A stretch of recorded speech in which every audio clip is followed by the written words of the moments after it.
Fala, DJams! Bem-vindo a mais uma entrevista da DJam Radio, sempre aqui com a presença do meu co-host e analista Thiago Vilela, onde nós entrevistamos e discutimos com grandes nomes do mercado brasileiro e internacional de cripto. Hoje a gente conta com a presença do Rafael Puerari, analista da Cripto 357. Ele já participou de algumas edições nossas no Twitter Space, né, em várias outras discussões. Mas para começar, Rafael, eu gostaria que você desse uma breve introdução sua, né, o seu background e o que fez você entrar em cripto, né, Rafael? Bem-vindo aí. Opa, tudo bem, Gustavo? Obrigado, Thiago. Prazer e muito obrigado por estar novamente aí com vocês, discutindo um pouco, falando um pouco até das atualidades aí que a gente já vai estar vendo hoje no mercado de cripto, né? Então, mais ou menos, né, brevemente, eu já venho do mercado financeiro, ainda trabalho, né, no mercado financeiro, tudo, minha carreira toda foi nisso. Então, em 2016 comecei a ver cripto e, obviamente, todo mundo é apaixonado pelos retornos e tal, né? Então, comecei a analisar o Bitcoin, Ethereum lá no começo. E depois de 2018, com todo o bear market que teve, meio que desisti dessa tecnologia nova, achava que ia demorar muitos mais anos para ter uma adoção maior. E depois de 2020, vi que o mercado mudou totalmente, né? E estamos aí no que cresceu, né? Viemos agora com DEX, DeFi, NFTs, toda essa evolução em muito menos tempo que eu imaginava. E uma adoção até muito maior, né? Então, aí, em 2020, voltei de novo a olhar para o mercado e comecei também a analisar os projetos, obviamente, com tudo um olhar muito mais fundamentalista, né? Igual como você analisa uma empresa quando você vai investir em bolsa, então eu venho muito mais com esse olhar mais crítico, né? E tanto é que a gente vai comentar um pouco hoje de real world assets, né? Os ativos do mundo real, que realmente é aí que quando o DeFi se encontra com finanças, né? Então acho que a gente está começando a ver agora essa sinergia já entre os dois mercados, então isso é muito interessante também.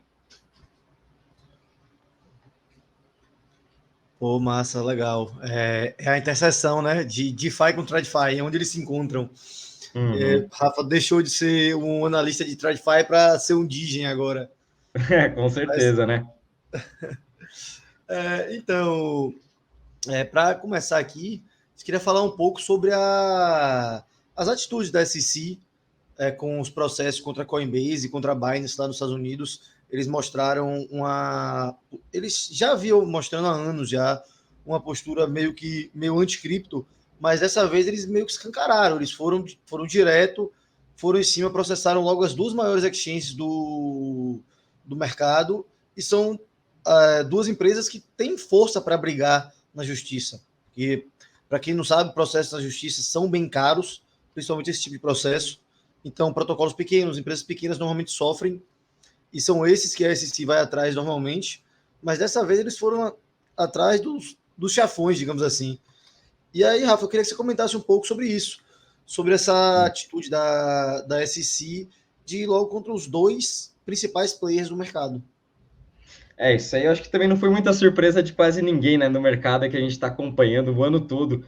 Eu acho que todo mundo falou de todas as casas de análise também no mundo todo que realmente esse ano ia ser bem complicado a parte de regulamentação, depois de tudo que a gente passou em 2022, ainda mais com a FTX, até o pessoal lá no Crypto Twitter fica zoando o Gary Gensler com o Sam Bankman-Fried, que ele ainda está lá na casa dos pais, não aconteceu nada com eles, e agora estamos vendo talvez um ressurgimento da FTX, né, com o novo CEO já está querendo reabrir as portas, enfim, acho que tem muita discussão e isso pegou feio, não só para o Gary Gensler, mas para todo mundo que ajudava, né, o Sam nessa expansão aí da FTX globalmente, principalmente dentro dos Estados Unidos, e eles querendo passar a própria regulamentação deles lá em novembro, né, que obviamente era muito favorecida a FTX e contra a Binance, contra até os projetos de DeFi.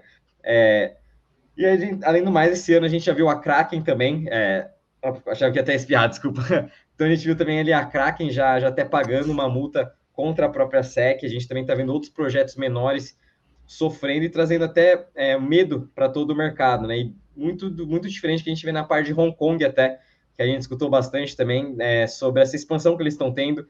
Já estão obrigando os bancos até mesmo a abrirem contas para todas as empresas de cripto, liberando agora negociações de todos os tokens que a própria SEC negou, né? Que falou que é tudo security, que são ativos mobiliários. Então, vem muito ao contrário do que a SEC vem fazendo, né? A Hong Kong, até mesmo Dubai, até o próprio Brasil, aqui a gente está até muito mais aberto a criptomoedas do que os Estados Unidos. Mas essa semana teve uma mudança bem drástica, né? Com agora esse ETF, a BlackRock também entrando no mercado, depois do que tudo isso aconteceu com a Binance e a Coinbase. Então, imagino também que eles devam saber já de alguma coisa. em relação ao que vai acontecer agora, se provavelmente vão conseguir ou não. E até imagino que seja até um pedido de desculpas, assim, entre aspas, do Gary Gensler contra o mercado de adotar esse ETF, né? Não sei também o que vocês estão achando disso, e até mesmo a SEC falando sobre Polygon, Solana, colocando algumas criptos já como valores mobiliários, outras ainda não, né? Então, ainda, acho que está tendo muita separação entre cripto que é Proof of Work, cripto que é Proof of Stake já ser classificado como valor mobiliário. A gente nunca vê Litecoin, Bitcoin Cash, Dogecoin ser mencionada, né? Sendo as mais velhas. Então, também não sei se vocês têm uma visão até muito parecida de... Vocês imaginam até quais são as próximas criptos que vão ser mencionadas aí, né, em alguma ação contra a SEC? Sim, sim. Eu sempre acho engraçado isso. Que dessa vez ele não falou sobre Ethereum, não falou que Ethereum era nem que não era security.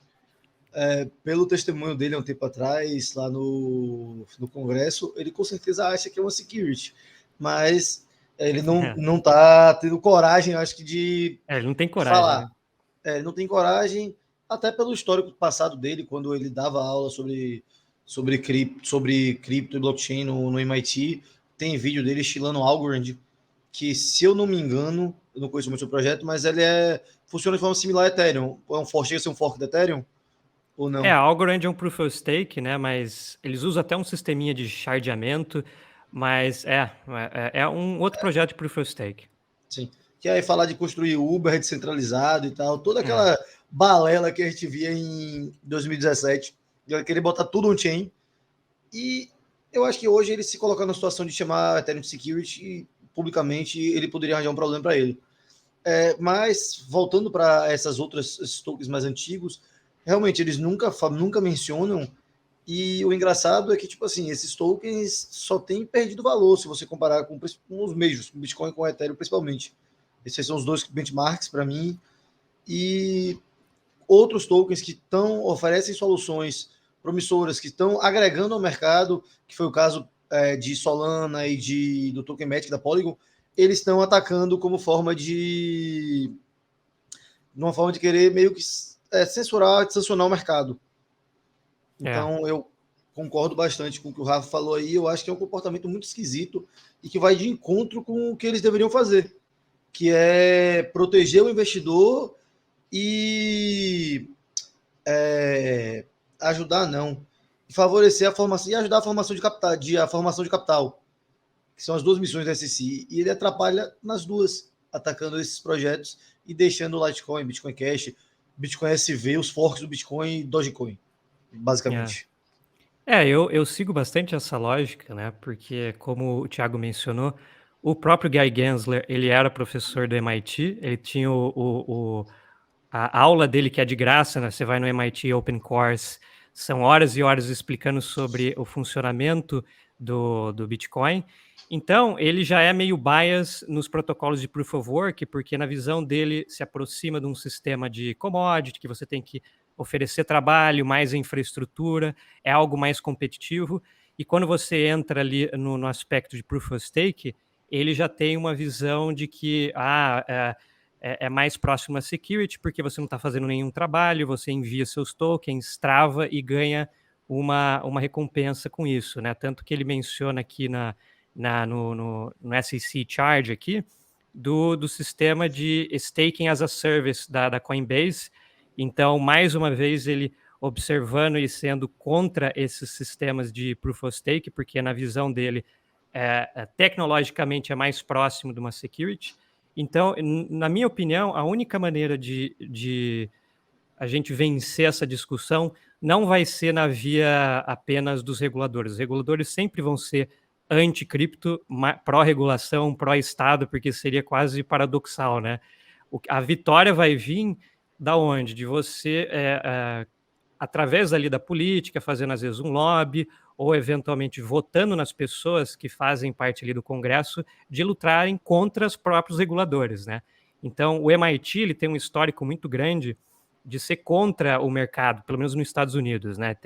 Tanto que eles têm um projeto, chama um setor especificado lá de Digital Currency do MIT, que eles estão criando o CBDC. E eles lançaram um paper testando uma blockchain para rodar um CBDC, eles não gostaram do resultado e falaram assim, não tem o TPS que eu gostaria, tem que atingir 200 mil transações por segundo. Então eles escantearam e falaram, vamos usar um sistema mais centralizado, mais ou menos como a China está fazendo. Então, a gente não pode esperar que reguladores vão ser pró-cripto, né? A gente tem que ir para cima no sentido, né, de convencer tecnologicamente eles. E tem até esse vídeo muito legal dele dando uma entrevista na CNBC, falando que o mercado não precisa mais de dinheiro digital, porque o dólar já é digital, então a gente não precisa de mais ativos desse. E no final ele comenta que tem umas exchanges e tokens que se aproximaram da SEC e tentaram fazer um diálogo para transformar eles num ativo seguro, né, de investimento. Um deles provavelmente era a Polkadot, tinha, agora eu esqueci, o Bitcoin ele já considera como uma commodity, e outros, né? Mas é muito, muito estranho ver esse movimento, né? Até falando um pouco disso, é engraçado ver que o Charles, né, da Cardano, ele também já teve algumas vezes no Congresso e mesmo assim ele colocou o Cardano como também uma security, né? E aí até o Charles já vai lá, faz a live dele, foi quando acho que teve o primeiro caso contra a Coinbase, né? Mencionando lá, enfim. Até mesmo agora a Polygon, né? O próprio, acho que é o Ryan Wyatt, estava também no Congresso lá com a CFTC. Então acho que a gente começou a ver uma presença maior também dessas criptos, né? Que foram classificadas como securities. Eles já estão começando a acionar o seu time legal, tudo, então a gente também vai ter uma briga bem forte nesses próximos meses ainda, né, que vamos ter contra a SEC, e a gente teve até acho que foi agora esqueci o nome do republicano, do congressista, que também eles mandaram uma carta para expulsar o próprio Gary Gensler, né, de tudo que ele está fazendo contra o mercado financeiro, e não só para cripto, muita gente até do próprio mercado tradicional mete a boca no Gary Gensler por ele deixar de olhar certas coisas, né? A gente teve até em 2020, 2021, quando teve o spike lá dos SPACs, que o Chamath Palihapitiya também fazia, né? Com as empresas que, ao invés de fazer IPO, uma meio que comprava a outra, no final o SPAC subiu mais de 100%, 200% também. Hoje todas as empresas estão quebrando, né? Então foi uma coisa muito parecida, e o Gary Gensler também meio que não protegeu esses investidores lá naquela época. Então o mercado ainda também tradicional odeia ele nesse sentido, então é uma força muito grande dos dois lados. O congressista foi o Warren Davidson, chequei aqui agora, foi o mesmo cara que chamou ele para testemunhar contra para ele dizer se o ETH era ou não a security. Foi o mesmo Perfeito. deputado. E isso nos Estados Unidos, a gente vai acabar tendo que entrar um pouco em política, né? Por lá serem dois partidos, basicamente, isso acaba que vira instrumento de campanha. Elizabeth Warren, que eu acredito que realmente odeia cripto, que é com os democratas, Gary Gensler é indicado os democratas, então democrata é anticripto, republicano virou pró-cripto. E aí eles estão usando isso como instrumento de campanha. Então, cada vez mais acaba virando uma agenda pessoal e uma agenda profissional do regulador, que deveria ter um trabalho neutro, de atacar a cripto como forma de ganhar a base de eleitorado. Então, muita gente no mercado cripto especula que Gary Gensler esteja fazendo isso porque ele quer o lugar da Janet Yellen lá como secretário do Tesouro dos Estados Unidos. Isso é especulação. Pode ser verdade, pode não ser. Mas que as ações dele mostram que ele tem um interesse político em fazer o que ele está fazendo. Na minha visão, na minha humilde opinião, isso é claro. Com certeza.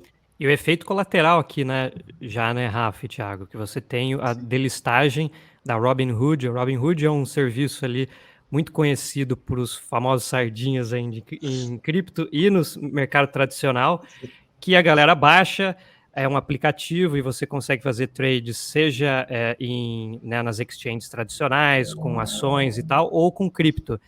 E o Robinhood foi muito importante, se vocês leram em 2021, né, com os GameStop GameStops. Os fóruns do Wall Street Bets. AMC. E AMC. E isso foi um aspecto muito pesado, né? Porque depois eles tentaram fazer ali, conseguiram um short squeeze e fez um impacto na própria exchange ali, que eles tiveram que travar a Nasdaq, né, para que isso não acontecesse. Então, para você ver como o mercado tradicional, ele gosta de ter o controle, ele gosta de definir quando vai ser o período de transação, o quanto que pode ter vamos dizer, volatilidade ou não. E um dos motivos e a justificativa que você tem, até a gente vai falar mais aí no futuro, dos ETFs, é que os reguladores acham que cripto, por não ter esses investidores, vamos dizer, experientes e que tenham um know-how, eles podem influenciar negativamente com manipulação do mercado, ou seja, eles querem ter o monopólio da manipulação deles e para cripto não, né? Sabe o que é mais engraçado de tudo isso aí? É que quando a justificativa deles para não aceitar, para negar os últimos ETFs spot, todos foram sempre essa que você falou aí, Gustavo, agora. Só que eles têm, se eu não me engano, são 6 ETFs de futuros. Deixa eu ver aqui. Eles têm 6 ou 7. 2, 3, 4, 6. Tem 8 ETFs de futuros listados hoje. Todos esses ETFs de futuros, eles são baseados no preço da CME, que é a Chicago Mercantile Exchange, que é a maior exchange de futuros de derivativos do mundo, se eu não me engano. E só porém o preço do Bitcoin da CME, ele é atrelado ao preço das exchanges americanas, que são os mesmos 10% que ele falou que é a justificativa para negar os ETFs spot que foram pedidos anteriormente. Então, é totalmente contraditório. Não faz sentido nenhum, a não ser que passar um produto merda para os investidores de varejo. Porque quem vai comprar o ETF de futuro tem aquela simulação que a gente estava conversando mais cedo, que se você, de 2018 até 2021, o ETF de futuro teria perdido 25% em relação ao valor do spot, só pelas taxas de rolagem para novos contratos. Então, não faz sentido. Apesar também que no começo, quando foi lançado o primeiro ETF de futuro, teve aí mais de 1 bilhão ou 2 bilhões de volume já de negociação também que entraram, mas mesmo assim não teve uma adoção muito grande institucional, muito por conta desse desconto, de ser não ser spot, né? É ser realmente um ETF de um futuro, e os fundos de pensão, enfim, fundos de investimento não querem isso, né? Tanto é que você vê os próprios ETFs que têm listados de outros futuros, não é só que existe só de Bitcoin, existe também de petróleo, enfim, de todo tipo nos Estados Unidos, até o próprio EWZ, né, que reflete a Bolsa do Brasil, se você pode comprar 3 vezes alavancado, ninguém opera, é mais realmente pessoal de varejo. E na terça-feira, né, foi lançado mais um ETF novo, 2 vezes alavancado de Bitcoin, o BITX, né, então o pessoal também já está negociando mesmo assim, mas ainda não tem esse de spot, né. E teve até o hype dessa questão do GBTC, o desconto dele agora começou a se fechar, e agora teve até mesmo a Cathie Wood, da ARK Invest, mudou o próprio feeling dela para a SEC sobre o seu ETF, também falando dessa questão de compartilhamento de informações, né, para eles realmente saberem quem são a contraparte. Esse é um caso muito grande que a BlackRock mencionou isso, e todos os outros agora, Vanguard, VanEck, enfim, todos, a Wisdom Tree, todos eles que já tentaram no passado, que foram negados, também adicionaram essa questão, né? E é bem legal que essa semana eu estava escutando, teve um painel da Coinbase juntamente com Wall Street, acho que foi da semana passada, 2 semanas atrás, conversando com o próprio pessoal da Fidelity, Coinbase Custody, BlackRock e mais um outro bem grande player no mercado. E todos eles comentando essa questão regulatória nos Estados Unidos que não existe, né? E agora que começaram a meio que andar, começaram a meio que mostrar que Bitcoin vai ser só uma commodity, eles começaram a se sentir mais confortável, mas mesmo assim existe essa questão muito grande regulatória e também a questão de segurança de como você vai fazer essa custódia dos Bitcoins, porque agora a BlackRock vai estar comprando Bitcoin, a Fidelity vai estar comprando. Qual que é a segurança de eles não serem hackeados, né? De não perder, igual a gente teve aí a Prime Trust, teve agora essa semana que o cara em 2021 perdeu a wallet, né, de todos os clientes, e com todo o depósito, depois disso começaram a comprar. Então, é uma questão muito perigosa, né, que as pessoas têm esse medo. A BlackRock ela vai usar a Coinbase Custody, o que é mais engraçado ainda, porque a Coinbase está sendo processada pela SEC. Uma semana depois do processo, a BlackRock anuncia a entrada para o ETF usando a Coinbase Custody como custodiante. Então, realmente, tá uma bagunça o A cenário lá nos Estados BlackRock deve Unidos. saber de alguma coisa, né? Não adianta, né? Eles vão usar a Coinbase, usam a própria Circle também, já estão muito envolvidos, né, em tudo isso, então, ou eles realmente sabem de alguma coisa que vão ser aprovados eventualmente, né? E até vendo o próprio pessoal da Bloomberg, os analistas comentando, não é daqui uma semana que vai ser aprovado, daqui 2 semanas, né? Tudo isso leva um processo aí de 6 a 9 meses, e a chance aí está mais de 50% de ser realmente aprovado. E eu acho que ainda mais a gente numa corrida eleitoral agora, que agora os futuros presidentes também, todos eles estão mencionando sobre Bitcoin, né? É uma pressão extra para realmente ser aprovado o quanto antes ainda esse ano, né? Então acho que vai ser bem interessante. E até queria ver de vocês em relação a esse hype, né, que vocês estão vendo aí.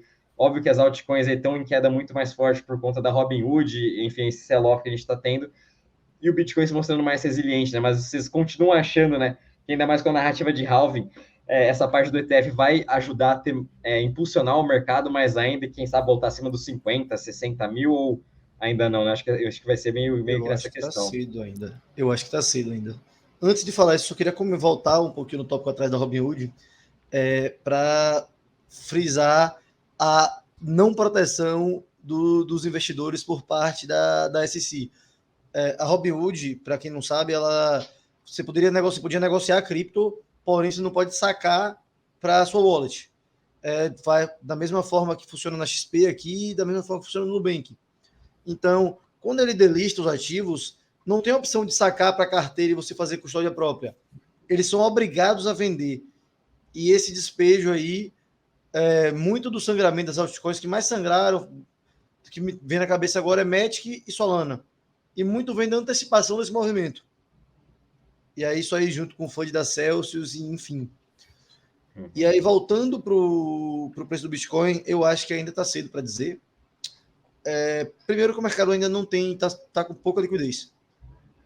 O mercado ainda está com pouca liquidez, então esse primeiro movimento ele está se sustentando agora, mas a ignição dele foi através de um short squeeze. Então ele está se segurando, mas do mesmo jeito que foi fácil de fazer o mercado subir, para fazer ele descer é fácil também, porque não tem muito dinheiro novo entrando. Se eu não me engano, entraram acho que 200 milhões de dólares no Bitcoin na semana passada. Mas, pô, isso aí para um mercado de... Eu não lembro agora quanto é que tá o market cap do Bitcoin, é o quê? Uns 400 bilhões? Por aí. 600. 600 bilhões. Então, tipo assim, não afeta tanto. Apesar que os books terem bem menos, mas independente. Precisa de mais dinheiro entrando, precisa de novos entrantes. Eu acho que os ETFs sendo aprovados, principalmente depois que o ETF da BlackRock, supondo que ele seja aceito, qual vai ser a desculpa para não aceitarem outros, para não aprovarem o da Fidelity, para não aprovarem o da ARK, o da Vaneck? O da Vaneck, se eu não me engano, foi pedido em março desse ano. Ele já foi negado? Tem essa lista aqui muito legal do site do Decrypt, que ele mostra exatamente isso, né? Quais são os high profile ETFs de Bitcoin que estão em operação, né? Tem a principal, obviamente, a BlackRock, você tem essa Wisdom Tree, tem a Invesco Galaxy Bitcoin ETF, a Valkyrie, ARK Invest, como vocês mencionaram. E muitos outras, deles né? também já tentaram no ano passado, em 2020, 2021, né, mandar tudo isso. Acho que teve mais de 30 ETFs que foram negados. A Fidelity e a ARK, se eu não me engano, foi de janeiro e abril do ano passado. As duas pediram. A ARK e a Fidelity foram negados. Então, esses ETFs, eles sendo aprovados e aí vai uma entrada nova de capital, uma entrada de capital institucional, os 401ks, que são as pensões americanas. Essa entrada de capital aí, eu acho que isso aí, junto com a narrativa do halving, pode ser uma... E com a narrativa do ciclo de 4 em 4 anos também, de cripto, que ainda... Eu acho que ele ainda tem um peso. Então, endógeno ainda tem peso. Esse ciclo endógeno ainda tem um peso. Então, eu acho que essa soma desses fatores vai ser o que vai gerar uma faísca para a gente conseguir... para a gente ter uma nova alta. Mas eu não creio que a gente passe dos 50 mil dólares esse ano.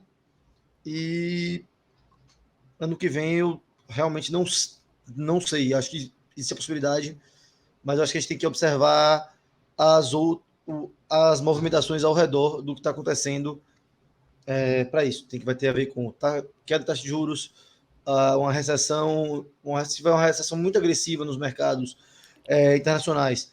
Então, dificilmente a gente vai conseguir ter força para tudo isso. Então, tem vários fatores a serem observados, diferente do passado. Eu concordo também, né? Porque enquanto a gente não tiver um cenário macroeconômico mais positivo, principalmente com uma constante queda da taxa de juros, por exemplo, ontem o Jerome Powell, né, mencionou que vai ter uns hikes, ainda um crescimento ainda da taxa de juros até o final do ano, e eventualmente a projeção é que talvez em abril do ano que vem comece a cortar, que vai coincidir com o halving do Bitcoin, que vai coincidir também com o ano eleitoral, como o Rafa mencionou, e todo mundo vai querer ter um mercado, né, um pump no mercado para dar voto, né? E o ETF é uma questão bem política, né? Porque quando a gente está falando de mexer com fundos de pensão, entrar um capital de pessoas que já são maior de idade, um pessoal mais velho que quer ter ali a sua reserva, é algo muito complexo, então não vai ser fácil, mas com a BlackRock, que hoje é o maior fundo, que tem o que 9 trilhões de dólares em administração, o que ele não falta para eles é dinheiro para conseguir lobby seja nas formas regulatórias ou não, no Congresso, e conseguir entrar esse capital. E o importante é que quando acontecer isso, em abril ali, você vai ter, a liquidez está muito baixa, né? E quando entrar esse dinheiro, a volatilidade vai explodir, né? Então vai ser algo que todo mundo vai querer entrar, vai entrar o FOMO, o retail, né? O Sardinha vai começar vendo ali na TV a Bloomberg falando, a CNN falando que está tudo crescendo e eles vão tentar entrar. E vamos ter ali mais ou menos de novo, né? O ciclo de alta que nós tivemos nas outras etapas, né? No passado. Sim, sim. Você falou da mídia, da CNN, mídia tradicional. Eu estava tendo uma reflexão de algo engraçado esses dias, porque no momento que a SEC ele processou a Binance e a Coinbase, eu recebi um bocado de mensagem de gente que não é de cripto, me perguntando o que estava acontecendo, o que foi isso, caiu, não sei o quê. Na semana seguinte, BlackRock e todos pedem dão entrada no FTF. Ninguém me perguntou nada. Então, a mídia tradicional, ela ainda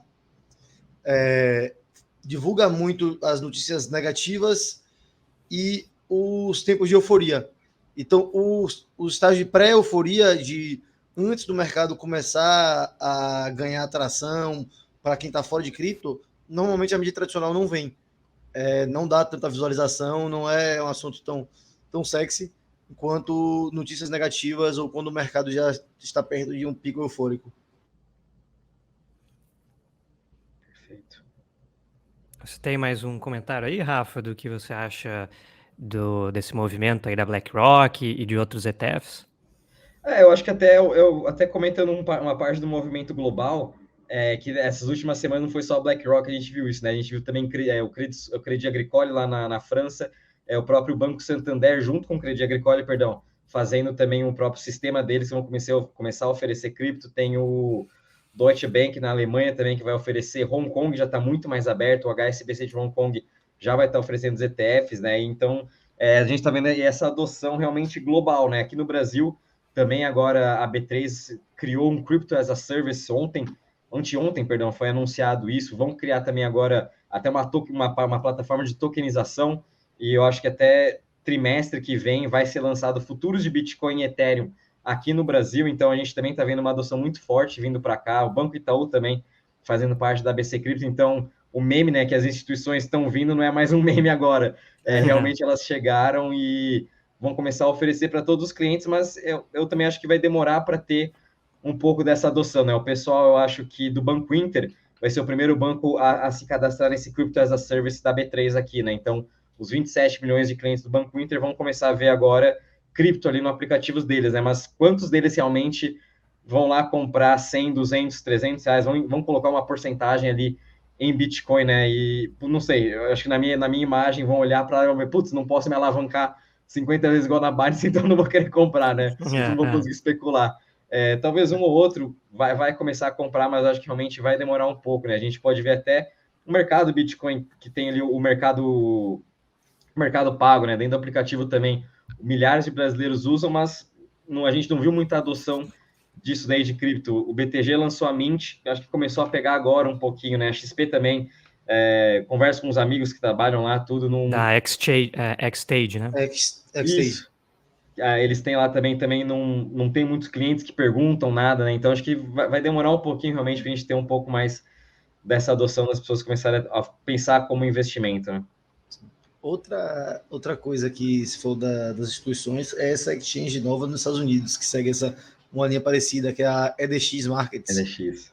Que é da Citadel, Fidelity e Charles Schwab, se eu não me engano. E aí que vão começar e só vai liberar trade, se não me engano, Bitcoin, Ethereum, Bitcoin Cash e Litecoin.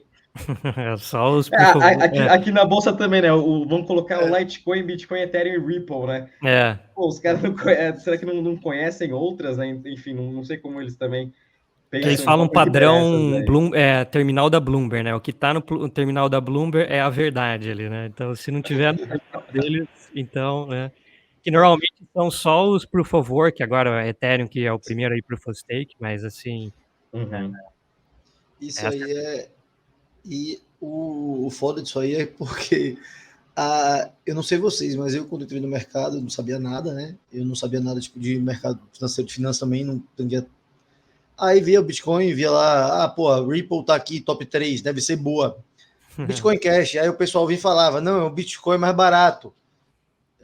Então, tipo assim, a Litecoin, narrativa da prata digital. O Bitcoin é o ouro digital, a Litecoin é a prata digital. Quem nunca ouviu isso? Quem que entrou no mercado tipo 2018, 2020 que nunca ouviu isso. Então, assim, as pessoas olham para isso aí, quem não tem informação, e vai e compra esses tokens que não servem para nada e que valem bilhões de dólares, não servem para nada, sendo facilitado por players tradicionais. Isso aí que é difícil, é complicado.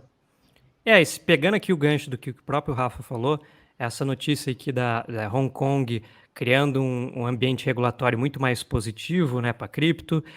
Nós temos também, até acho que o Japão, né, o Japão fez uma mudança na sua tributação, então para quem ali não vai ser mais taxado para unrealized gains, né, o pessoal que ganha e não vendeu ali. Então, esse é um comentário até que do Sota, né, o Sota que é o fundador da Astra, ele vem, eu conversei uma vez com ele falando isso, que ele conversando com os políticos do Japão, né, do Partido Liberal, que hoje está lá no poder, eles notaram que o Japão tem uma estratégia de Web3, de trazer esses a inovação para lá, porque pós 2014 e 2015, né, que teve o hack da Mt. Gox, eles ficaram muito aversos a cripto e teve ali uma evasão gigantesca de startups para Singapura.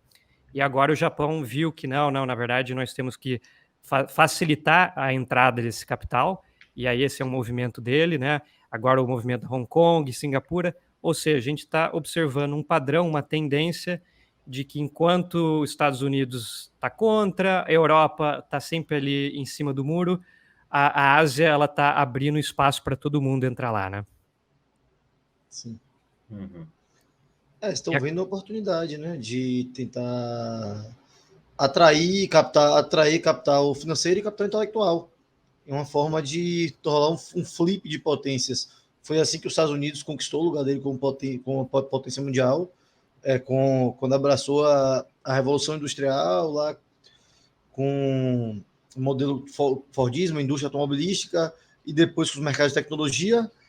E provavelmente é assim que outros países que enxergam cripto quando querem tentar passar a ser um país mais relevante no cenário geopolítico mundial. Concordo. Então, agora a gente pegando aqui o gancho, né, Thiago, sobre um outro assunto muito importante que está cada vez mais entrando em discussão em todos os canais de cripto e reports, que é Real World Assets, né, a tokenização de ativos reais. E eu gostaria que você, Rafa e Thiago, comentasse um pouco sobre essa tendência. Eu só, antes de começar aqui, queria falar que não tem como você falar de BlackRock, de ETFs de Bitcoin pelas maiores gestoras do mundo e você não já pensar em fazer um link praticamente automático com Real World Assets. Verdade. O que esses players entrando no mercado representam para o setor de Real World Assets Signify é uma ordem de magnitude absurda de potencial de crescimento e mostra que esse setor tem tudo para crescer e tem tudo para ser o maior setor de cripto, começando pelas stablecoins, que até então é o grande caso de uso real de cripto hoje, são stablecoins. E stablecoins, se eu não me engano, 91% das stablecoins no mercado hoje são baseados em dólares, então são garantidas por dólares no banco ou títulos do Tesouro Americano. E essas stablecoins, elas não estão contabilizadas aí, mas elas são real world assets. Então, o que os gestores entrando traz é legitimidade para o setor. Perfeito. Até falando de real world assets, né? Eu acho que é uma coisa que esse nome também não vai mais existir daqui a uns anos, porque o pessoal já acha bem complicado, né? Então só vai ser realmente os ativos normais, né? Que é a tokenização de tudo, que por isso também que o blockchain veio, e a gente está vendo agora cada vez mais os bancos começarem a abraçar e começarem até ter essa experimentação maior em tokenizar os próprios ativos deles, né? Que é o primeiro passo realmente.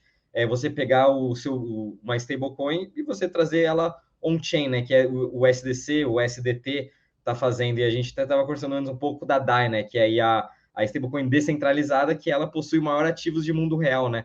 E eu acho que ela também está sendo um player muito interessante, até mesmo por já emprestar DAI para bancos de médio porte aí nos Estados Unidos. Então, eles estão fazendo esse experimento muito grande com esses ativos do mundo real para fazer o onboarding e tokenização desses ativos, né? E realmente é o próximo passo. Se a gente for ver o mercado tanto de derivativos, de ações, de bonds, enfim, aí são trilhões e trilhões de dólares no mundo todo que a gente vai trazer on-chain, né? Fora a parte imobiliária, a parte de real estate.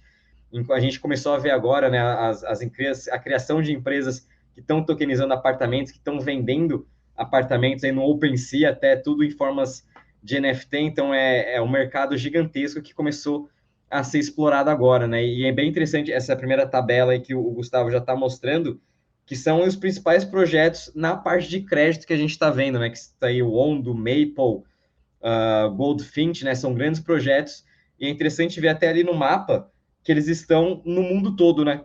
Então isso que é bem legal, a gente tem até ali no Brasil aquele pontinho, então é bem legal também ver uma forma mais fácil e barata de empresas conseguirem uma forma de crédito muito mais simples e rápida, né? A gente não tem que passar pelo um BTG, pelo um Banco Itaú, pelo Banco do Brasil para conseguir o nosso crédito. A gente consegue ir diretamente aí e no mesmo instante a gente já ter o nosso próprio crédito, já sabe exatamente o que vai pagar, já está 100% transparente no blockchain, tudo sendo verificado. Então essa é a próxima evolução e a gente provavelmente não vai ter um problema aí de crédito igual a gente já teve em 2008, igual a gente também sempre tem, né?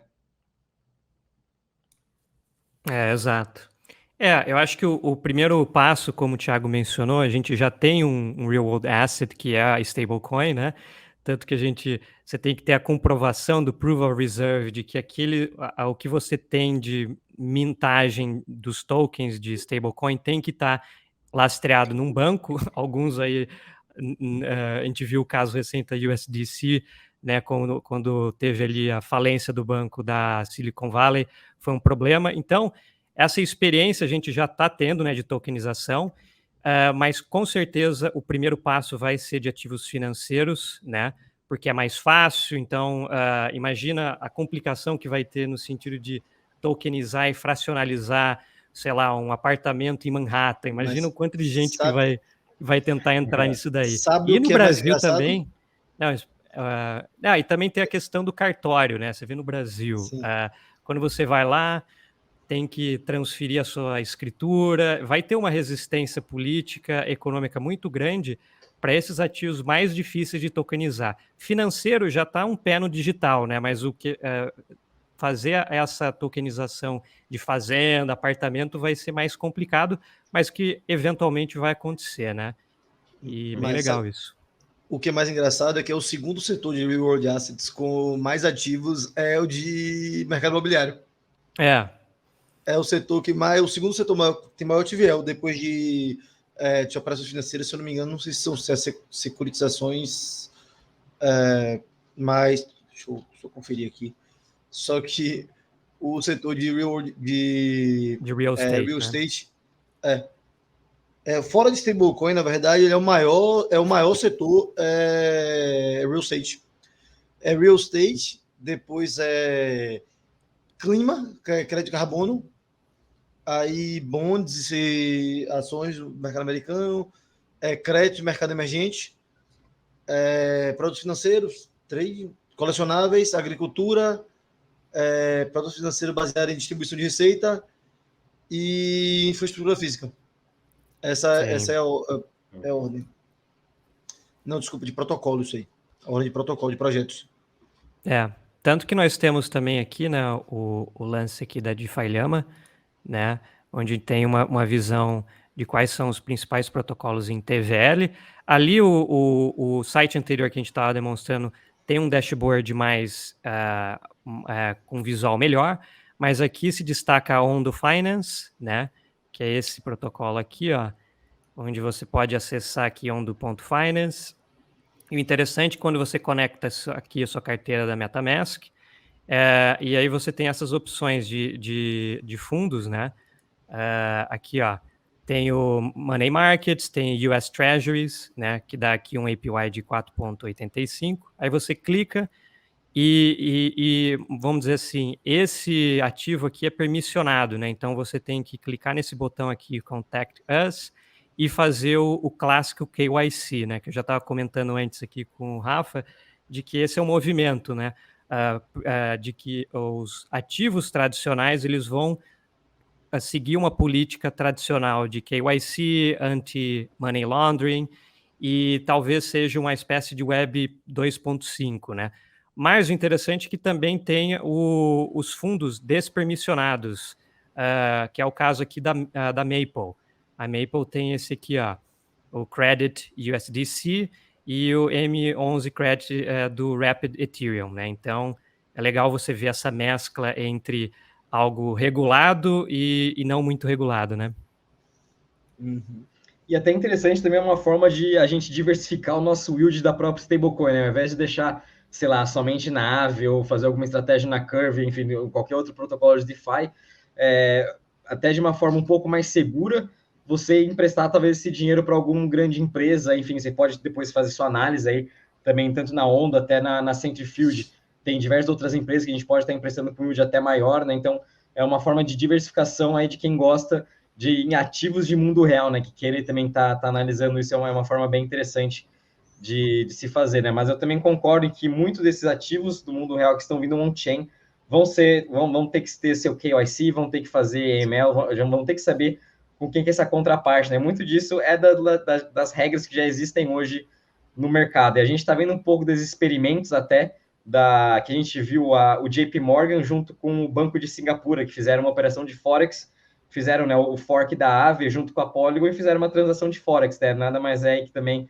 fazendo uma operação talvez de ativo sintético pela Syntex, utilizando de uma outra plataforma de DeFi, né? Então isso vai ser bem importante para fazer um onboarding dessas instituições.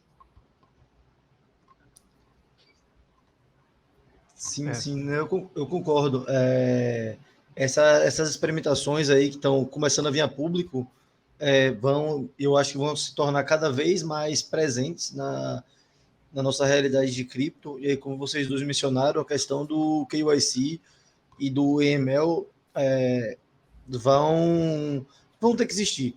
Principalmente porque quando você faz essa interseção de ativos do mundo real, digamos assim, eu acho que o nome não vai deixar de existir, não, porque o nome pega. É o nome que chama atenção. É verdade. Eu acho que ele vai se manter aí por causa disso. Você não utiliza só, não chega aqui, não, vou tokenizar. Você precisa de uma documentação, de uma prova de propriedade off-chain, quando você vai fazer de real estate, você precisa fazer fazer um valuation do imóvel, e você, quando vai vender a shares, ele tem que estar com valuation lá, ele não pode ser flutuante baseado na sua vontade, e tem que ter um padrão de token, como a gente estava conversando aqui mais cedo, que já existe o padrão de token, que é o que a Ondo usa para tokens de security, que é o RC 3663, 3643, e vai precisar ser criado um padrão de tokens para outros tipos de ativos do mundo real. A necessidade, à medida que a demanda for aumentando para novos produtos em DeFi, vamos precisar de um novo padrão de token e, claro, do padrão legal. Tem que ter os acordos legais para isso funcionar. Isso aí que, para mim, é o que mais me intriga hoje, que é um dos maiores desafios, porque a lei em cada país é diferente. Então, tipo, como é que vai fazer essa integração? Que você botou um chain, tá no mundo. Não tem mais um país, não tem mais um continente. Tá um chain, você pode negociar com qualquer pessoa do mundo. Então, como é que vai funcionar isso? Porque, na minha opinião, trazer ativos para o mundo real, você trazer títulos do governo americano, que seja, e você não poder levar isso aí para mercados emergentes, não poder levar uma forma de você de democratizar, pessoas, né? Exato, democratizar para pessoas que não têm acesso a um sistema fiat tão seguro, tão previsível, digamos assim. Eu acho que a gente está fazendo isso aqui apenas para vai manter o jogo de poder na mão de quem já tem o poder, e o cidadão que deveria estar lá um chain para procurar uma forma de investir melhor, de poder se proteger contra algumas questões de seu mercado interno, com questões até de confisco de poupança, como já aconteceu aqui, indo para uma medida mais extrema, não faz sentido. Então, o mercado on-chain vai continuar apenas para apes serem apes. Só novos Ponzis, e não faz tanto sentido, na minha visão. Eu acho que vai ter também um pouco dos dois, né? Talvez aí esses contratos desse novo padrão de token vai ser realmente para as empresas, talvez locais, que estejam no próprio blockchain local, e vão ter, óbvio, aquelas outras plataformas que vão abrir para todo mundo, né? A gente tem, acho que é a Swarm Markets, que também ela vem tokenizando bonds, enfim, é meio que uma corretora, até bem legal, já entrei um pouco no site, tudo, que vem fazendo isso. Tem também a própria Centrifuge, consegue também. Então, acho que vai ter também um pouco desses dois. Talvez esse padrão não seja utilizado para tudo, né? Realmente para daí ter essa abertura global para todo mundo, e é por isso que existe DeFi, né? Então, acho que sempre vão ter também esses projetos aí que vão querer abrir para todo mundo, que vieram para democratizar, né? É o DeFi e o CeDeFi, né? Que o CeDeFi é BlockFi, Voyager, Celsius foi extinto, e o novo CeDeFi vai ser o DeFi com KYC. Porque vai ser mais ou menos isso, né? Eu acho que vai ser uma competição entre blockchains permissionadas e despermissionadas, né? A gente observa um padrão de tokenização começando pelas blockchains permissionadas.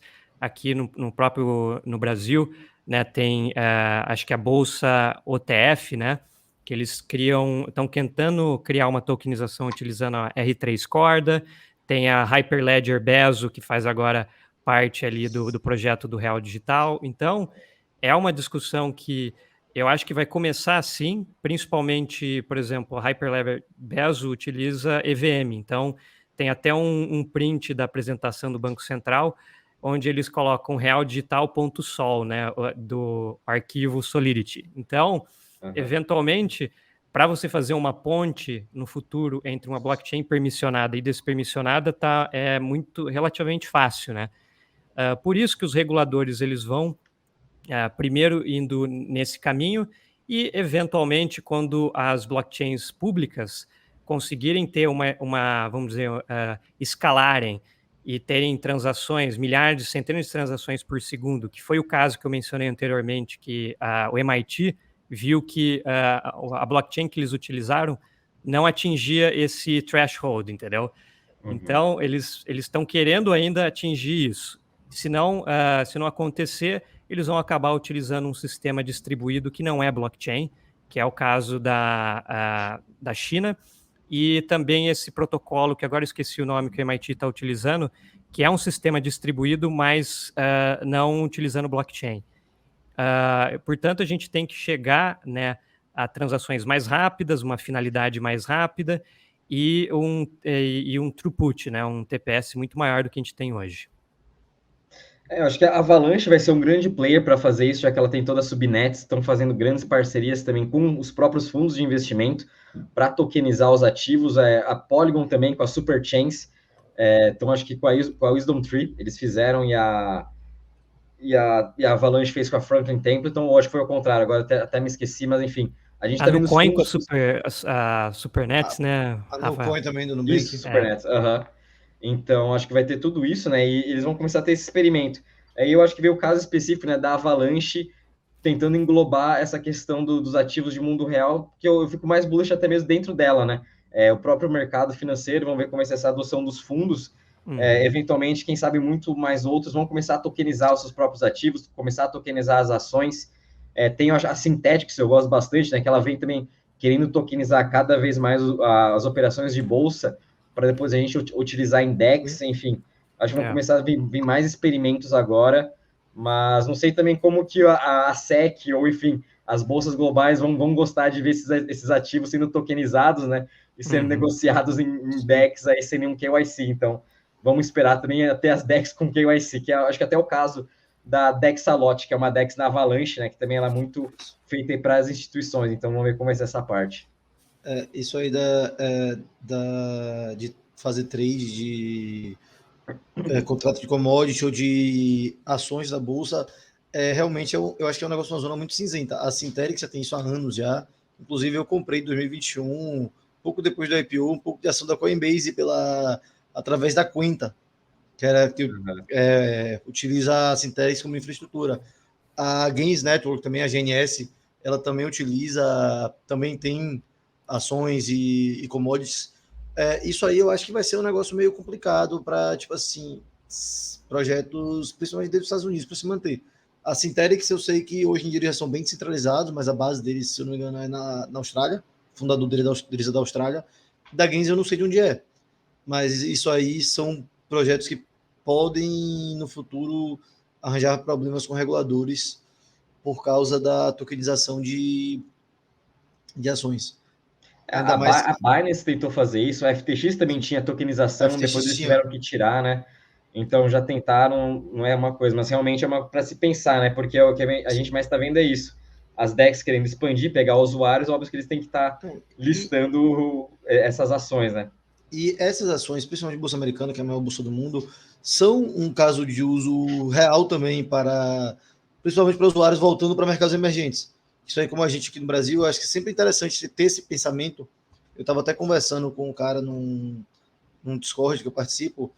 O cara é pseudônimo, mas ele é gestor de algum fundo. Só que ele não, de um hedge fund, eu não sei qual é o fundo, ele não fala o nome para não evitar ser doxed. E aí ele americano, estava achando tipo sem sentido que ia ter bonds on-chain e ter ações para gente de mercado emergente. E aí eu entrando na discussão com ele, falando, não, velho, faz sentido sim. Porque, por exemplo, eu sou brasileiro. Para eu conseguir investir na ação americana, eu consigo, através de corretora, pela Nomad ou pelo Inter, se não me engano, tem também. Mas, a fricção que existe nisso, eu vou demorar dias para mandar o dinheiro, tanto de taxa que eu vou ter que pagar, sendo que se eu tiver um chain, eu aperto 2 botões e consigo investir. E aí o cara que criou a comunidade também entrou, ele é da Austrália, mas ele também entrou na discussão, falando que o cara também estava viajando, que é aquela visão de os países mais do oeste geopolítico, que não tem essa cabeça que os mercados emergentes são controlados por ditadores e você não vai conseguir investir em um chain porque seu governo vai lhe proibir de alguma forma. Então, não é bem assim. É um caso de uso interessante, muito útil, inclusive. Sim. Bom, pessoal, eu acho que a gente comentou bastante já tudo sobre ali a SEC, depois nós passamos um pouco sobre a BlackRock e as ETFs, e demos um panorama, acho que ninguém fez algo tão aprofundado quanto nós aqui, mostrando todos esses dados, assim, foi muito legal mesmo, Rafa e Thiago, e o que vocês têm aí para falar no final? Eu queria falar sobre o relatório da Binance, que até foi o Rafa que mandou para a gente, sobre Reward Assets. Na conclusão, eles falam sobre esperar Layer 1 voltadas para Reward Assets. E aí eu queria saber de vocês qual é a opinião de vocês sobre isso. Porque eu nunca tinha parado para pensar. Eu acho que até faz sentido ser uma AppChain na Cosmos, talvez, uma Paraty na Polkadot, como é o caso da Centrifuge. Centrifuge é um dos projetos mais antigos de Reward Assets, que ele é um DApp na Ethereum e é uma Paraty na Polkadot. Eu não sei como está a questão dele de adoção lá, mas eu tenho até um pouco de Centrifuge já, um prejuízo bizarro que eu comprei no bull market, mas é um projeto que é usado como infra para MakerDAO, utiliza a Centrifuge como infra em algumas das operações dela. Tinha não lembro se a Maple usava, não lembro se era a Maple ou não, mas tinha mais outros projetos que, quando vão entrar nesse setor, normalmente utilizam a Centrifuge como infra. E eu queria saber de vocês o que vocês acham dessa movimentação. Se isso vai acontecer mesmo, de Layer 1 voltadas para Reward Assets. Eu acho que a tendência no mercado é cada vez mais você ter uma especialização. Então, e com o mercado e a tecnologia indo para um sistema modularizado, então a Ethereum indo para execução em rollups, a Cosmos com AppChains, a Polkadot com Parachains, eventualmente é isso que vai acontecer, né? Porque um dos grandes problemas que nós temos hoje de camada 1 ninguém quer criar um contrato inteligente por exemplo, numa blockchain EVM, e eventualmente um cara vai lá, cria uma meme coin, explode o preço do gas, o seu business fica impossível. Então, eles tendem aí cada vez mais uma modularização e especializar as suas aplicações. A Ethereum já tem o Rollup as a Service, então você pega lá um ZK Rollup, que você consegue customizar qual vai ser o token de pagamento, consegue um throughput muito maior, e o custo de transação ainda menor, porque você pode enviar os dados num data availability, né, meio que permissionado, não enviando para o Ethereum. Sim. Então, a tendência é meio que essa, né? Eu vejo até a Aster, que ela tem um roadmap aí da Aster 2.0, onde eles vão começar a criar roll-ups em cima da Aster, principalmente para games, né, a proximidade que eles estão tendo ali com a Sony. E eu vejo, com certeza, talvez um roll-up de real-world assets rodando em cima de uma parachain, ou como você mencionou ali, um roll-up, soberano rodando na Ethereum, com taxas extremamente baratas e que consiga absorver essa demanda, né? Então, eu não acredito que vai ser em camadas 1 utilizando EVM, principalmente com esse sistema que nós temos hoje de competição de gas, né, que a máquina virtual do Ethereum bota lá naquele mempool, todo mundo fica disputando para quem vai colocar a transação primeiro, né? Então tem que ser um negócio um pouco mais escalável, na minha opinião. Eu concordo. Eu também penso bem parecido em relação ao próprio criar sua Layer 1, acho que vai muito em linha com a própria Avalanche ou a Supernets lá da Polygon.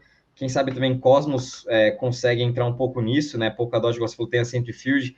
Eu acho que vai ser mais meio que nessa linha. Ou, mas realmente as transações maiores, né? Acho que os bancos que vão utilizar vai ficar mais em Ethereum. Eu acho que realmente o foco vai ser ali, ainda mais por ser... Hoje é o que mais tem, né? Em TVL, enfim, a mais segura que está se mostrando. E lembrando que esses bancos também não querem, talvez, ir por uma TIA um pouco mais arriscada e der alguma coisa de errado, né? Então, acho que ainda, mesmo assim, Polkadot, Avalanche, até mesmo eu acho que a Polygon, elas têm que se provar ser seguras para esses bancos, em corretoras, ou até mesmo, quero lançar o meu apartamento em NFT para ser vendido on-chain, né? Obviamente, eu acho que a maioria vai sempre estar escolhendo ali o Ethereum por ser a mais segura. Então, acho que vai demorando um pouco para, quem sabe, ir para uma rede do Arbitrum, para uma Layer 3 agora, né? Mas acho que, por enquanto, vai focar bastante por essa questão de segurança, viu? Até uma Layer 2 na Ethereum, utilizando um OpenStack, uma Orbit da Arbitrum, agora o ZK Stack, que a ZK Sync anunciou semana passada. Uhum. Então, pode utilizar algo nessa linha também. Isso aí, obviamente, depois que esses sistemas se mostrarem resilientes e passarem a ter plugin suficiente. A Coinbase, né? A Coinbase está numa posição muito interessante com a Base, né? Fazendo ali o roll-up, e ele já tem uma especialização em custódia. Eles, vamos dizer, em teoria, deveria ser o serviço mais regulado nos Estados Unidos, mas o Gary Gensler, pelo visto, não acha o mesmo, né? Mas, assim, essencialmente essa é a tendência do mercado, porque a gente está tendo até um movimento no Bitcoin, né? O Bitcoin com os ordinals, você agora consegue fazer uma inscrição, né? Por exemplo, de um artefato ou um documento seu. E é on-chain, e você estão até criando métodos de você fazer swaps ali com o BRC20, tem até um projeto que chama Oshi Finance. E não só isso, agora você também consegue, indo para tokenização, indo mais talvez para metaverso, tem uma coisa chamada Bitmap, que está explodindo no Bitcoin, onde você consegue fazer a inscrição de dados arbitrários e você é dono de um bloco do Bitcoin. Você é meio que dono de um bloco do Bitcoin, e esse bloco tem as transações ali dentro que são os distritos, entendeu? Então, assim, o que acontece hoje na maioria dos projetos de metaverso é que o cara cria um projeto de 3D e fala, vou vender essas terras. O interessante do Bitcoin é que ele está vendendo os blocos, que são extremamente escassos, né? Quantos blocos já foram minerados no Bitcoin, né? Então, eu estou vendo que pode ser que aconteça um negócio desse, né? Essa mescla entre tokenização de real-world assets e uma parada de metaverso utilizando o Bitcoin e o Ethereum, que são os mais seguros, né? Sim. Perfeito. Concordo. Gente, então eu acho aí. que aqui dá para já chegamos em uma hora aqui. Acho que a gente conversou de bastante tema aqui. Passou uma visão legal sobre real assets, sobre as brigas regulatórias dos Estados Unidos e o que os ETFs podem desbloquear para o mercado cripto. E aí, como a gente está chegando perto do fim, a gente vamos para o nosso tradicional encerramento, que é nosso alfa, começando pelo nosso convidado. E aí, Rafa, manda um alfa pra galera. Manda o alfa aí. Puta, agora tá meio complicado, né? Bom que tudo caiu bastante, não dá para recuperar um pouquinho o prejuízo, fazer um preço médio bom. Eu acho que é mais em relação às altcoins mesmo. Tô com meu foco ainda maior aqui em Solana. Ela passou já por um FUD, tanto é que ela já está subindo muito bem hoje. Eu acho que o mercado meio que se antecipou com muito medo. Ela vem ainda construindo muito bem, até postaram já no Twitter que não teve nenhum downtime agora nesse trimestre, então ela vem melhorando toda a sua capacidade, né? E obviamente ela vai muito meio que um hedge contra toda essa narrativa que está ainda acontecendo muito forte de Layer 2, as brigas agora entre todas as ZK Sync, Polygon, enfim, está tendo uma discussão muito grande nisso, né? Um brigando com o outro. Então acho que essa parte do Layer 2 está bem esquentada agora, e o pessoal esquecendo das outras alt Layer 1s, né? Então eu manteria um pouco mais aí nessa parte da Solana e continuar acompanhando o desenvolvimento dela nessa questão até mesmo do render, o Raider Token, muito especializado nessa parte de AI, ver mais esses casos específicos de Web3 que estão sendo construídos em Solana, que eu acho bem bacana. Rafael, eu fui um cara que já fui Ethereum maximalista, hoje em dia eu estou aumentando minha posição em Solana, toda queda eu estou comprando um pouquinho, justamente por um hedge, não é nem contra o fracasso da Ethereum, que hoje pode acontecer, o mercado é muito novo, mas hoje eu acho muito difícil. Mas é mais com os casos de uso que não podem ser utilizados na EVM. Eu acho que tem casos de uso que são específicos para uma rede que tem uma arquitetura como a Solana, então eu acho que é um ótimo hedge também. E aí, Gustavo, e você? Manda eu sou meio bias, eu gosto bastante do projeto da Astra e da Polkadot, mas tem um outro projeto interessante que dentro do ecossistema da Polkadot, que é o Aleph Zero, né? Esse é um projeto que acho que o Cassa já chegou até a entrevistar o embaixador. Basicamente, eles estão querendo criar uma blockchain de Layer 1 com um layer de privacidade, né? A gente está mencionando aqui a importância do futuro aí de real world assets, e a privacidade vai ser muito, né, fundamental nisso. E a Aleph Zero, ela tem uma blockchain de camada 1 independente, só que ela faz meio que uma ponte usando a parachain da Polkadot. Então é como se fosse uma segurança redobrada. E eles têm uma escalabilidade interessante, é bem rápido, eu já até testei um pouco a blockchain deles. E eles também estão utilizando, acho que WebAssembly, né? Então eles não são baseados em EVM, e a linguagem que eles utilizam é Inc, que é uma linguagem baseada em Rust, então tem ali um pouco mais segurança, sabe? A administração da memória é mais eficiente, então pode ser que seja um projeto aí no futuro, né? Boa. Legal. O meu alfa não é de projeto, não. A gente está no bear market aqui, estamos chegando talvez na segunda metade do bear market, já estamos aqui, e o alfa que eu tenho para dizer é, não abandone o espaço.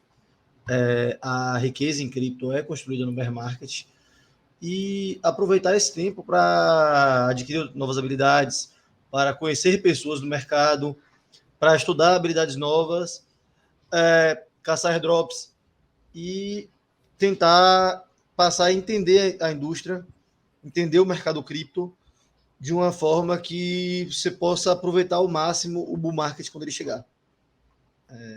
Esse é meu alfa para a galera. E então é isso, gente.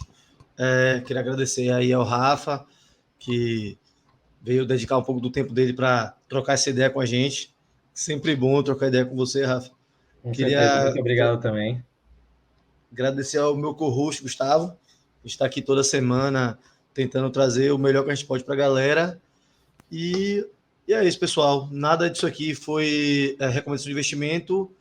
E os links na descrição, né, Thiago? A gente vai colocar ali o que a gente tem. Vamos colocar os links na descrição. E até a semana que vem, pessoal. Valeu, Rafa. Pessoal. Valeu, Thiago. Até mais. Tudo ali disponível e até a próxima.